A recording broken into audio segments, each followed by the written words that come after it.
Hi friends, இது நம்ம civil and business channel. இன்றைக்கி நம்ம பார்க்க போகிற வீடியோ என்ன அப்படின்னா, ஒரு பெட்டு நம்ம மேலே கன்ஸ்ட்ரக்ஷன் பண்ணியிருக்கோம் ரூஃப் டாப்பில். எதுக்கு அப்படின்னா சின்டெக்ஸ் டேங்க் வைக்கிறதுக்காண்டி. சரிங்களா? அது என்ன பர்பஸுக்காண்டி நம்ம அந்த பெட்டை கட்டுறோம். அடுத்து பார்த்திங்கன்னா அந்த பெட்டோட சைஸ் என்ன, வேறு அதில் என்னென்னலாம் கவனிக்கணும். சரிங்களா? கட்டாயம் இந்த மிஸ்டேக்லாம் பண்ணக்கூடாது அப்படிங்கிற மாதிரி இந்த வீடியோவில் கொஞ்சம் டீட்டெயிலாக பார்ப்போம். வீடியோக்குள்ளோடி போய்படி நம்ம சிவில் அண்ட் பிஸ்னஸ் சேனலில் மறக்காமல் சப்ஸ்கிரைப் பண்ணி இந்த பெல் ஐக்கனை கிளிக் பண்ணிடுங்க. வாங்க வீடியோக்குள்ளே போகலாம்.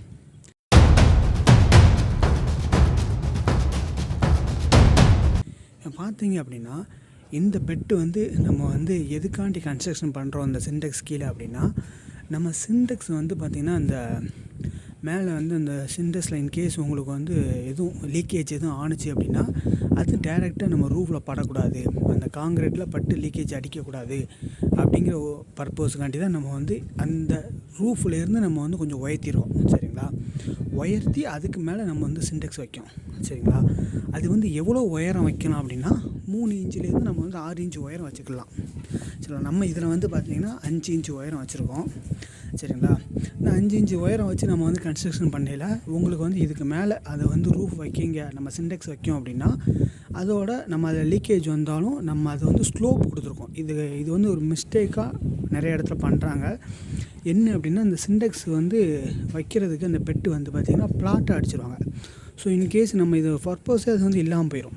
அந்த பிளாட் அப்படிங்கிற லீக்கேஜ் வரையில் அது அதிலேயே தேங்கி கிடக்கு. சரிங்களா? அப்படி பண்ணக்கூடாது, ஒரு ஸ்லோப் மாதிரி கொடுத்துக்கணும். சரிங்களா?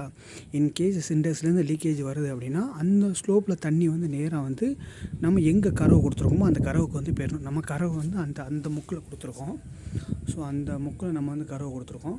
ஸோ அந்த முக்கில் கறவை போயிடணும். சரிங்களா? இந்த மாதிரி நம்ம சின்டெக்ஸ்க்கு மேலே வைக்கையில் இந்த மாதிரி அந்த கறவு கரெக்டாக இருக்கா அப்படிங்கிறத நோட் பண்ணிக்கணும். சரிங்களா? அடுத்து பார்த்திங்கன்னா இதோட சைஸ் எவ்வளோ வைக்கணும் அப்படின்னா, நம்ம இப்போ இது 2 சின்டெக்ஸ் டேங்க் வைக்கிற மாதிரி நம்ம கன்ஸ்ட்ரக்ஷன் பண்ணியிருக்கோம். 2 சின்டெக்ஸ் டேங்க், ஒன்று நல்ல தண்ணிக்கும் ஒன்று உப்பு தண்ணி அப்படிங்கிற மாதிரி 2 சின்டெக்ஸ் வச்சுருக்கோம். அதுக்கான பைப்பு தான் அந்த மேலே நீட்டி விட்ருக்குது.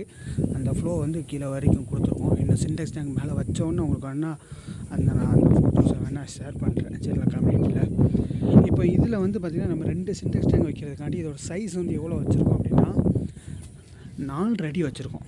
சரிங்களா? இதோட லென்த்து 4 அடி வச்சுருக்கோம். அதுமாதிரி இங்கேருந்து இது பார்த்திங்கன்னா 9 அடி வச்சுருக்கோம். நீளம் 9 அடி வச்சுருக்கோம். அகலம் 4 அடி வச்சுருக்கோம். என்ன பர்பஸ் அப்படின்னா, ஒரு சின்டெக்ஸுக்கான கேப்புக்கும் இன்னொருக்கான கேப்புக்கும் ஒரு அரை அடியாக அது இருக்கணும். சரிங்களா? அதனால் நம்ம இப்போ இது ஒரு சின்டெக்ஸ் நீங்கள் கெட்ட போகிறீங்க அப்படின்னா 4.5க்கு 4.5 அப்படிங்கிறது போதுமானது. சரிங்களா? 2 சின்டெக்ஸ் அப்படின்னா 9க்கு 4.5. நீங்கள் 3 சின்டெக்ஸ் வைக்க போகிறீங்க அப்படின்னா நீளத்தை இன்னும் கொஞ்சம் கூட்டிக்கோங்க, 13.5க்கு 4.5 அப்படிங்கிற மாதிரி. அந்த ஒரு சின்டெக்ஸுனால் 4 அடியாக நம்மளுக்கு தேவைப்படும். சரிங்களா? அந்த சின்டெக்ஸ் ஏன்னா அப்படின்னா தான் சின்டெக்ஸுக்கு சுற்றி நம்மளுக்கு ஒரு அரை அடி கேப் இருக்கும். ஸோ அந்த பைப் ஃபிட்டிங்ஸ் எல்லாத்துக்கும் நம்மளுக்கு இடைஞ்சல் இல்லாமல் அடுத்து நம்ம இன்கேஸ் இதில் நம்ம சின்டெக்ஸ் எல்லாம் வச்சு முடிச்சோன்னே மறுபடியும் இன்னொன்று ரீபெயிண்டிங் பண்ணணும் அப்படின்னா நீங்கள் அந்த சின்டெக்ஸுக்கு அது இடைஞ்சல் இல்லாமல் நம்ம ஈஸியாக பெயிண்ட் அடிச்சுக்கலாம். இல்லைனா சின்டெக்ஸை போட்டு நம்ம அந்த டேங்கை போட்டு மூவ் பண்ணிக்கிட்டு இருக்கணும். சரிங்களா? அந்த பர்பஸ்க்காண்டி தான் இதை பார்த்திங்கன்னா 4 அடி வச்சிங்க அப்படின்னா சுற்றி கேப் போதுமானது பெயிண்ட் அடிக்கிறது, பைப் மாட்டுறதுக்கு எல்லாத்துக்கும் போதுமானது.